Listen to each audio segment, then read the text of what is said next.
그리스도인의 특징 중에 하나는 기쁨입니다. 그런데 이 기쁨은 부족함이 없는 풍족한 삶에서 나온 것이 아니라 내 것을 나누고 하나님께 드릴 때 얻을 수 있는 것입니다. 이 기쁨에 관해서 바울은 빌립보 성도들이 자신에게 보낸 선물에 대해서 지금 감사를 표현하고 있습니다.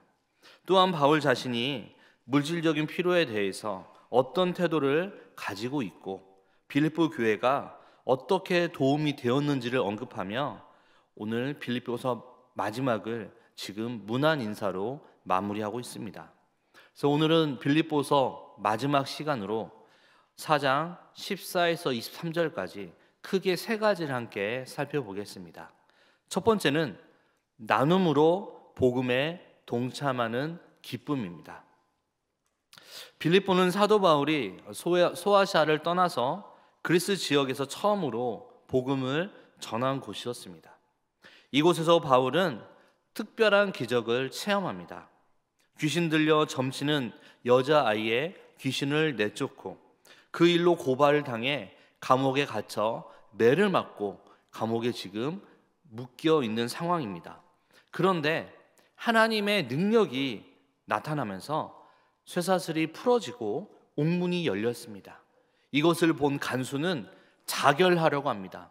하지만 바울은 말리면서 그에게 주 예수를 믿으라, 그러면 너와 내 집에 구원이 있을 것이다 라고 이야기하며 그 간수에게 세례를 줍니다.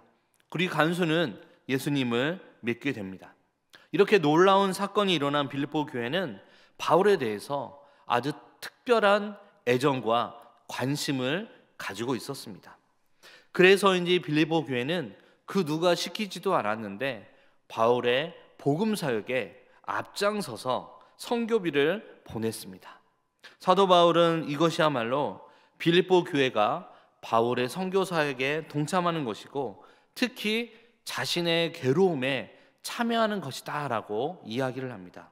오늘 본문 14절에 보면 바울은 빌립보 성도들에게 너희가 내 괴로움에 함께 참여하였으니 잘하였도다 라고 이야기합니다. 바울이 왜 이렇게 그들을 칭찬하는 것일까요? 여기에는 그럴 만한 이유가 있습니다. 우리가 지난주에 살펴봤던 빌립보서 4장 11절과 12절 말씀 제가 한번 읽어보겠습니다. 내가 궁핍함으로 말하는 것이 아니니라 어떠한 형편에든지 나는 자족하기를 배웠노니 12절에 나는 비천에 처할 줄도 알고 풍부에 처할 줄도 알아 모든 일 곧 배부름과 배고픔과 풍부와 궁핍에도 처할 줄 아는 일체의 비결을 배웠노라. 빌립보 교회는 바울을 위해서 기도하고 그의 쓸 필요를 전부 다 채워주었습니다. 그런데 바울은 지금 이렇게 이야기합니다. 나는 자족하기를 배웠다.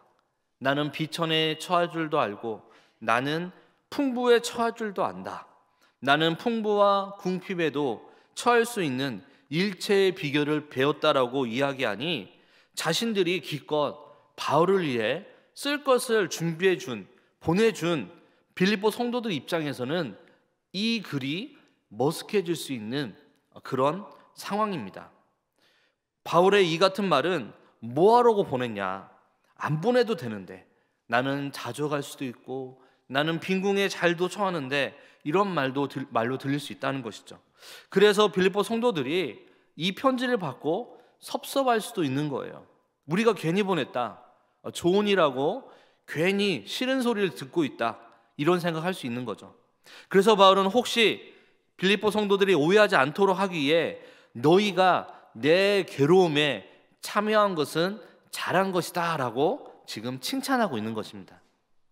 바울은 어떤 특정 교회로부터 금전적인 후원을 받지 못했고 그래서 궁핍하고 어려울 때가 많았던 것 같아요. 이때 오직 빌립보 교회만 바울을 위해서 선교비를 보내주었다라는 것입니다.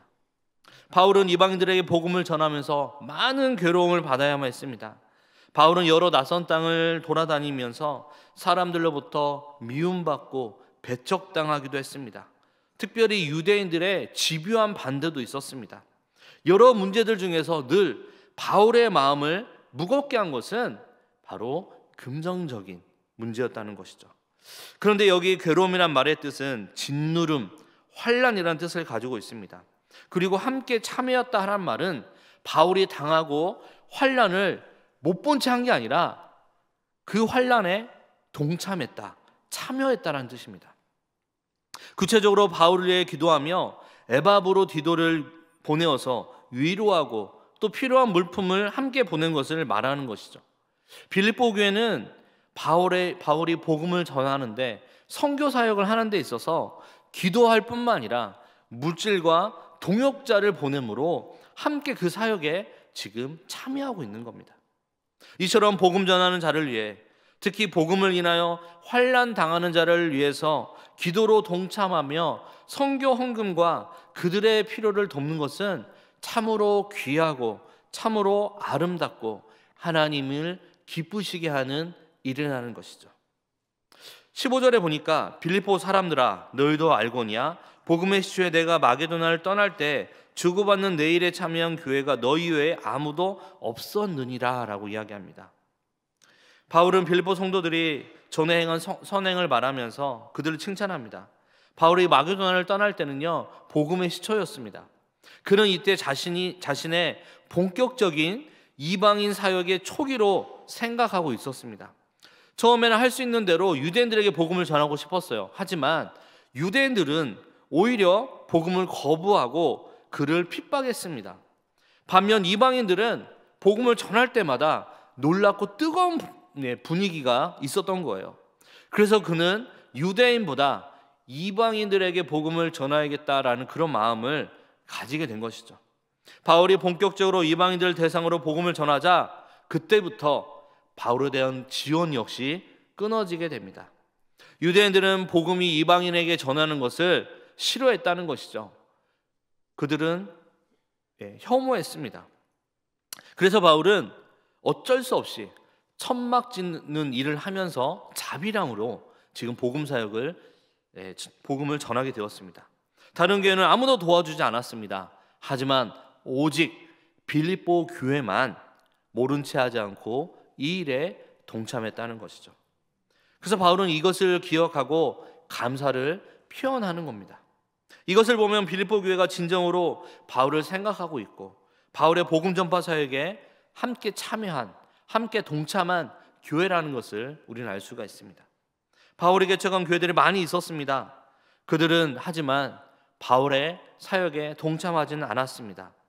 그렇지만 빌립보 교회는 끝까지 그를 위해 기도하고 복음 사역에 물질적으로 적극적으로 동참한 것입니다. 뿐만 아니라 16절에 보면 빌립보 교회는 바울이 데살로니가에 있을 때도 2번이나 바울의 쓸 것을 보냈다라고 합니다. 이것을 보면 빌립보 교회는 바울을 무척이나 사랑하고 그의 복음 사역에 참여하는 일에 너무나 기쁨으로 함께하는 것을 우리는 알 수가 있습니다. 근데 여러분, 우리는 보통 섬기던 교역자가 떠나면 잊어버릴 수밖에 없죠. 당연한 거예요. 잊어버릴 수밖에 없어요. 자신들의 교회와 직접적인 이해관계가 없기 때문에 금방 잊어버릴 수밖에 없다는 것입니다. 그러나 빌립보 교회는 그렇지 않았다는 것이죠. 한 번 신뢰한 교역자를, 한 번 은혜 입은 교역자를 끝까지 신뢰하며 무엇보다 그가 복음 사역에 힘들지 않도록, 짓눌리지 않도록, 환난당하지 않도록 그를 계속해서 도와주었다는 것입니다. 이제 두 번째로 나누기 원하는 것은 드림으로 하나님을 섬기는 기쁨입니다. 17에서 18절입니다. 17절에 내가 선물을 구함이 아니요 오직 너에게 유익하도록 풍성한 열매를 구함이라. 바울이 17절에서 이렇게 이야기하고 있는 것은 14, 16절에서 빌립보 교회를 칭찬한 것을 오해할 수 있었기 때문입니다. 그 바울이 마치 선물을 좋아하고 받기만 좋아하는 사람으로 오해할 수 있었기 때문에 바울은 17절에서 내가 선물을 구함이 아니요라고 이야기하고 있는 것이죠. 그리고 바울이 계속해서 이렇게 말하는 의도는요, 17절을 보니까 오직 너희에게 유익하도록 풍성한 열매를 구함이다 라고 이야기합니다. 바울은 빌립보 교회가 자신을 위해 기도하고 복음 역사에 헌신적으로 동참한 빌립보 교회를 칭찬한 것은 선물을 구하고자 함이 아니라 도리어 빌립보 교회가 유익하도록 곧 빌립보 교회에 과실이 번성하기를 원하였기 때문이다라고 이야기합니다. 여기서 말하고 있는 과실, 열매는요, 선행의 열매, 의의 열매, 빛의 열매 정도로 우리가 볼 수가 있습니다. 빌립보 교회 성도들이 하나님 앞에서 선행을 하면 그것은 하나님이 기뻐 받으시는 열매가 된다는 것이죠. 그러면 그것은 또한 빌립보 성도들에게 유익이 된다라는 것입니다. 하나님의 칭찬으로 인해 그들은 더욱 하나님의 은혜가 넘치게 되고 빌립보 교회는 더욱 복음의 열매를 풍성히 맺어지게 된다는 거예요. 또한 그들이 하나님 앞에 온전한 사람으로 자라나간다는 것입니다. 에베소서 4장 13에서 16절에 보니까 바울은 에베소 교회 성도들이 온전한 사람을 이루어 그리스도의 장성한 분량까지 이르기를 원했습니다. 사랑 가운데 참된 것을 하여 그리스도에까지 자라가기를 권면하였던 것이죠. 이처럼 바울은 빌립보 성도들이 하나님 앞에 온전한 사람으로 자라서 복음의 열매가 풍성하기를 바라면서 그들을 지금 칭찬하고 있는 것입니다. 18절에 이런 말씀이 있습니다. 내게는 모든 것이 있고 또 풍부한지라 에바브로 디도편에 너희가 준 것을 받음으로 내가 풍족하니 이는 받으실 만한 향기로운 제물이요 하나님을 기쁘시게 한 것이라. 바울은 그동안 빌립보 교인들이 자신에게 베푼 정성과 사랑은 기대를 넘어설 정도로 컸다라는 것을 말해주고 있습니다. 옥중에 갇혀있는 바울이 말하고 싶었던 핵심은요, 빌립보 교회 성도들이 보내준 선물보다 눈에 보이지 않는 사랑에 감동하며 인사하고 있다라고 우리는요 생각할 수 있습니다. 18절에 보니까 또 이런 말씀이 있습니다. 받으실 만한 향기로운 제물이요 하나님을 기쁘시게 한 것이라. 이 말을요 직역을 한다면 향기로운 향이요 받으실 만한 제물이요 하나님이 기뻐 받으시는 것이다입니다. 바울은 빌립보 성도들이 자신에게 보낸 것이 하나님께 드려진 제물로 표현하고 있습니다.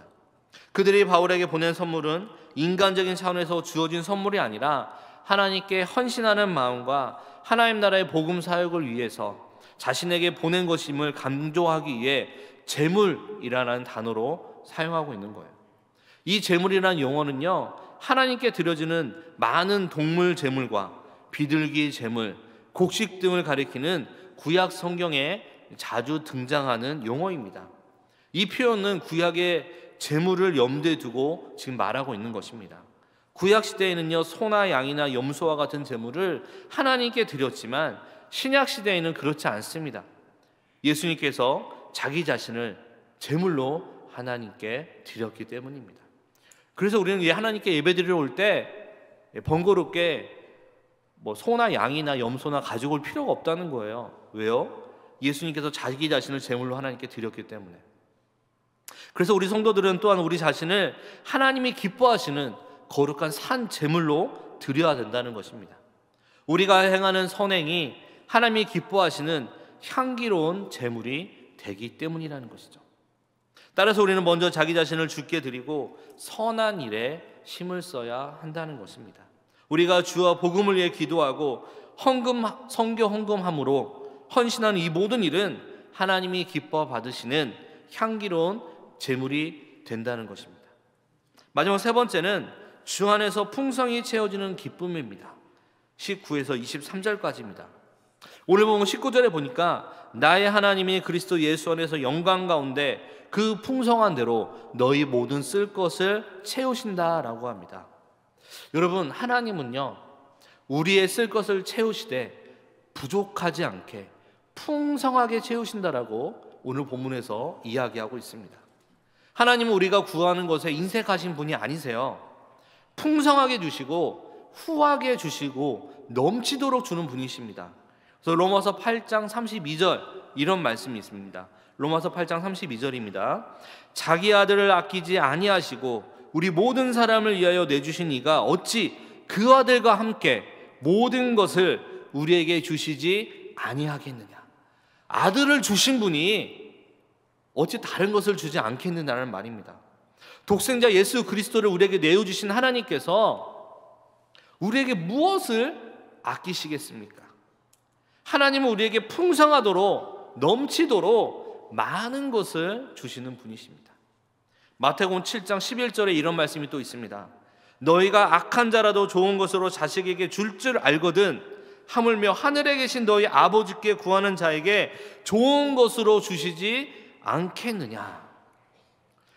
너희가 악한 자라도, 이 말씀을 보면서 제가 어떤 게 하나 떠올랐습니다. 여러분, 우리도 악하잖아요. 우리도 뭐 이렇게 선하고 그러지 않습니다. 목사님 저도 똑같아요. 똑같이 저도 죄인이고 악한 사람입니다. 그런데 여러분, 비록 악하고 죄인이지만 자기 자녀에게는요 좋은 걸 준다는 것이죠. 저희 아들, 둘째 아들이 이제 계속 방학 때도 학교에 갑니다. 친구들이 이제 학교에 있기 때문에 학교에 공부하러 가는 게 아니라 놀러 가요. 근데 오늘은 제가 이제 설교 준비를 하기 때문에 점심을 집에 가지 않고 일단 이제 교회에서 이제 먹든 해야겠는데 갑자기 생각이 났어요. 아, 우리 아들하고 같이 밥을 먹어야겠다. 그래서 아들을 불렀어요. 왜냐면 얘는 밥을 집에 가서 먹는다 해가지고 불러가지고 같이 이제 경양식 집에 가서, 돈가스 집에 가서 같이 이렇게 돈가스를 먹었어요. 칼질을 했죠, 둘이 같이. 너무 좋아하는 거예요. 집에 있는 아이들이 너무 부러워해요, 그걸. 그래서 이제 저희 둘째가 이러는 거죠. 학교에 갔더니 밥을 먹고 학교에 있는 친구들이 나물에 된장국 밥을 먹었는데 자기는 돈가스를 먹어서 너무 좋았다는 거예요. 여러분, 이게 무엇을 의미합니까? 너희가 악한 자라도 좋은 것으로 자식에게 줄 알거든. 여러분, 우리 다 자녀들 있잖아요. 그렇지 않은 분도 있지만 자녀에게 좋은 거 다 주고 싶습니다. 근데 여러분, 하늘에 계신 아버지는요 어떨까요? 구하는 자에게 좋은 것을 주신다라고 이야기합니다. 예수님의 말씀을 보면 기도와 관련하여 하나님을 지칭할 때 하늘에 계신 아버지라고 이야기합니다. 여러분, 하늘에 계시다는 뜻은 무엇이냐면 하나님의 전능성, 초월성을 의미합니다. 하늘에 계신 우리 아버지요. 그래서 여러분, 주기도문도 어떻게 시작합니까? 하늘에 계신 우리 아버지요라고 기도를 시작합니다. 아버지라는 것에 포함되어 있는 것은요 인격성, 내재성을 의미합니다. 즉 전능하시고 풍성하신 하나님께서 우리의 아버지라는 거예요. 우리가 기도할 수 있는 근거는요 우리의 아버지가 전능하신 하나님이라는 것이죠. 그리고 전능하신 분이 우리의 아버지라는 거예요. 그 전능하신 분이. 그래서 여러분, 우리는요 담대하게 기도할 수 있다라는 것입니다. 로마서 8장 17절에 보면 또한 우리가 하나님의 상속자라고 이야기합니다. 하나님의 상속자, 하나님의 자녀인 우리를 하나님께서 영광 가운데 그 풍성한 대로 채우신다라고 이야기합니다. 하나님은 그분의 풍성하심으로 우리를 가득 채우시는 분이십니다. 중요한 것은 무엇일까요? 우리가 그 풍성함을 담을 인격적인 그릇이 되지 않았다는 거예요. 이 그릇이 우리가 준비가 되어야 된다는 것입니다. 하나님은 언제나 풍성한 은혜를 우리에게 주십니다. 그런데 어리석은 우리는요 깨닫지 못해요. 사실 지금도 우리는 그 풍성한 은혜 가운데 있습니다. 우리가 구원받은 것보다 더 큰 은혜가 어디 있습니까, 여러분? 내가 노력해서 얻은 것도 아닙니다. 하나님께서 우리를 사랑하셔서 택하셔서 우리가 구원받고 하나님의 자녀가 된 것이고, 그 하늘에 계신 전능하신 하나님을 내 아버지로 부를 수 있는 은혜를 입은 것입니다. 만약 우리가 이 은혜의 풍성함을 진심으로 인정한다면 더 이상 무엇을 우리가 바라겠습니까? 우리가 무언가를 원하는 것이 얼마나 헛된 것인지를 우리는 그래서 알아야 된다는 거예요. 우리는 먼저 영광 중에 계신 그 하나님의 풍성한 은혜와 사랑을 깊게 깨닫게 해달라고 우리는 기도해야 할 것입니다. 우리가 진정 원하는 것이 있다면 바로 이거예요. 그 은혜와 그 풍성한 사랑을 우리가 깨닫는 것. 우리 손에 들고 있는 것이 보석인지도 모르고 우리는 무언가를 원하고 있습니다. 이것만큼 어리석은 게 없어요. 그때 가장 먼저 해야 할 것이 우리가 이미 가지고 있는 게 보석이라는 것을 깨닫는 믿음입니다. 우리는 세상에서 가장 귀한 것을 가지고 있는 사람들이에요. 그건 무엇일까요? 바로 예수 그리스도입니다.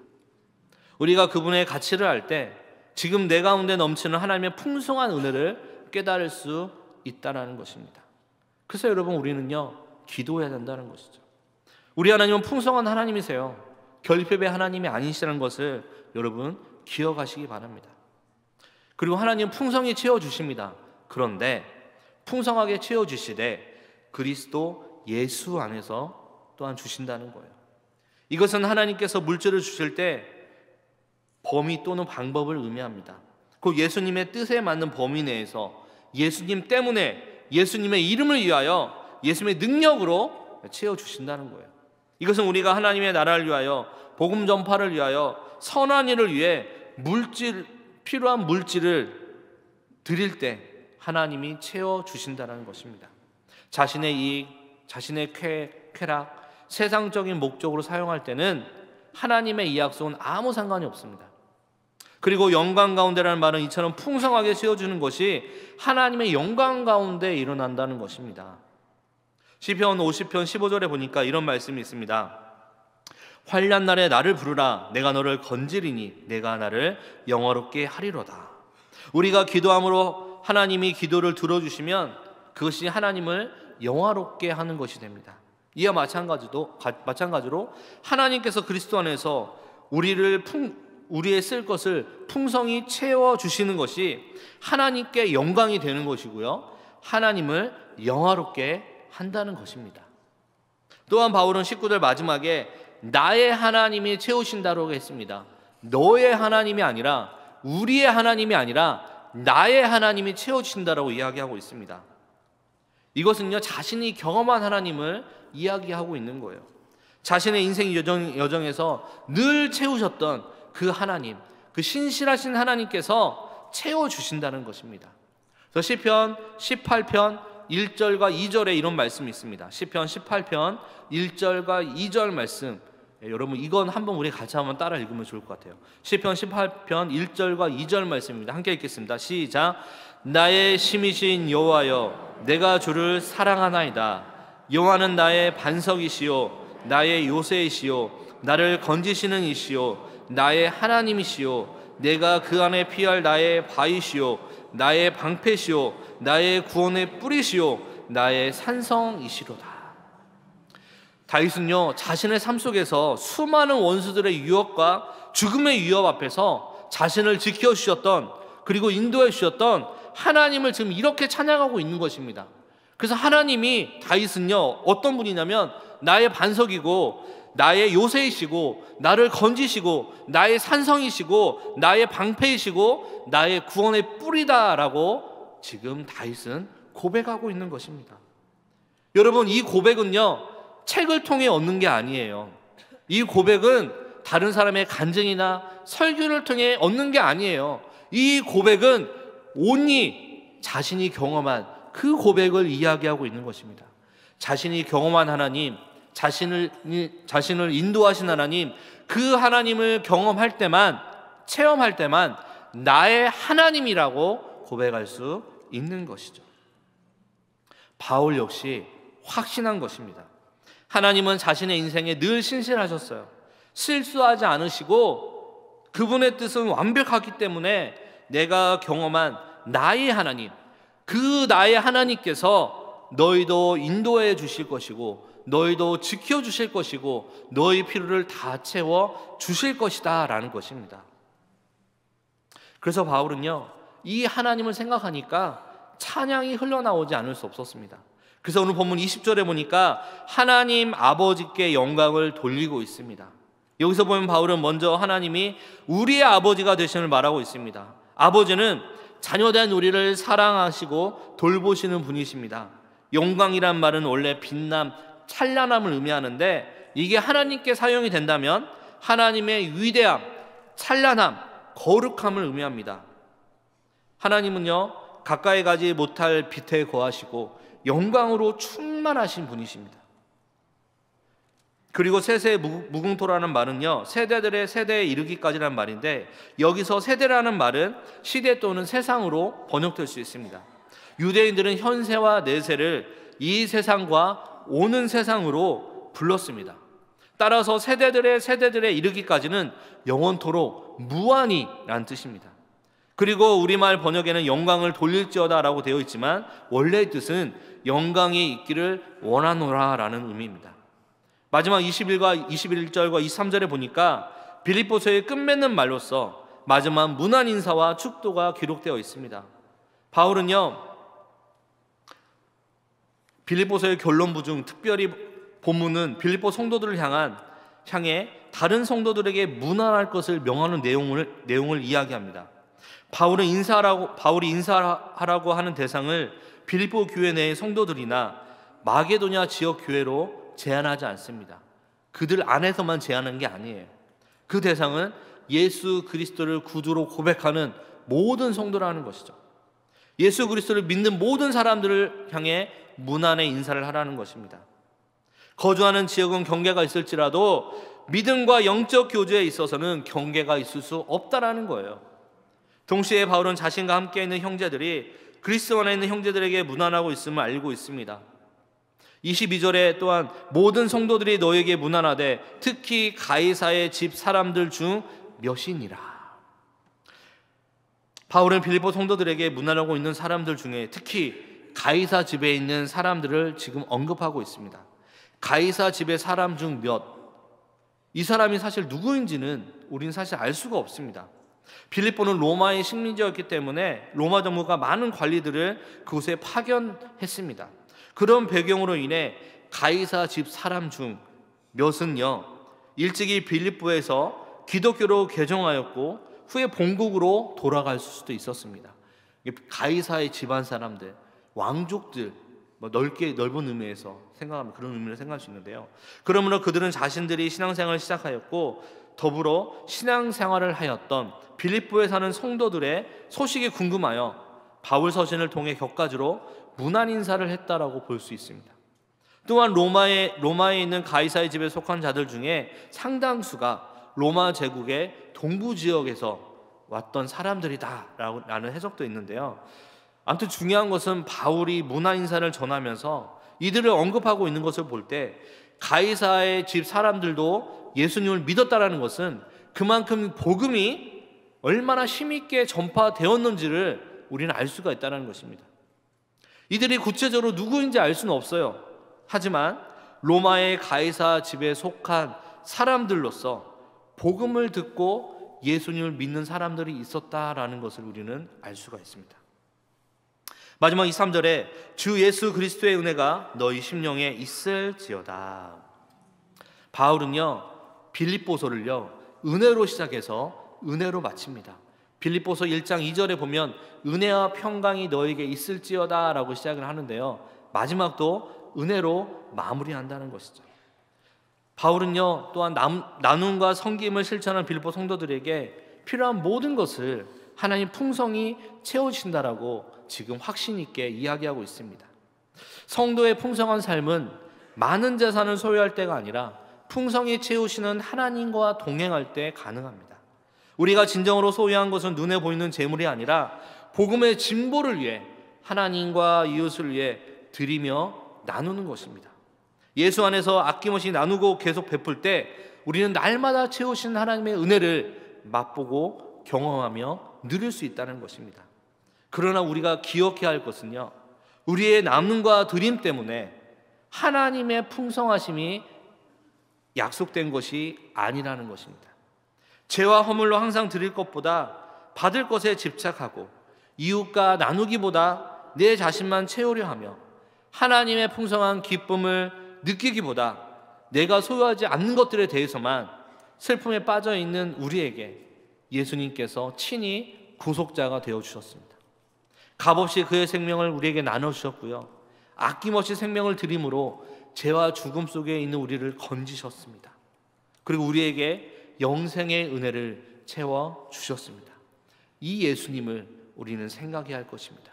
비록 우리가 나누고 드림으로 받는 게 없더라도 우리를 위해 피 흘리신, 우리를 위해 십자가를 지신 그 예수 그리스도를 생각할 때 우리는 우리 안에, 우리 내면에 하나님의 풍성한 은혜로 충만하게 채워진다는 것입니다. 이 기쁨을 여러분 모두가 다 경험하시길 바랍니다. 이러한 은혜를, 이러한 기쁨을 우리가 살아가는 일순간, 매 순간순간마다 체험하고 경험하시는 여러분 모두가 되시기를 주의 이름으로 축원합니다. 기도하겠습니다. 하나님 아버지, 드림이 아닌 받음을 생각하고 나눔이 아닌 체험만을 생각하며 하나님의 공급하심을 믿지 못하고 내가 내 인생을 책임지기 위해 발버둥 치는 저희들을 긍휼히 여겨 주시옵소서. 드리면 불안하고 나누면 손해라고 생각하며 하나님의 공급하심은 추상적으로 생각하고 있는 저희의 삶에 하나님의 인도하심이 함께하기를 간절히 소망합니다. 우리의 매일의 삶 속에서 우리와 동행하시는 하나님을 깊이 체험하는 우리 모두가 될 수 있도록 은혜를 더하여 주시옵소서. 감사드리며 예수 그리스도 이름으로 기도합나이다. 아멘.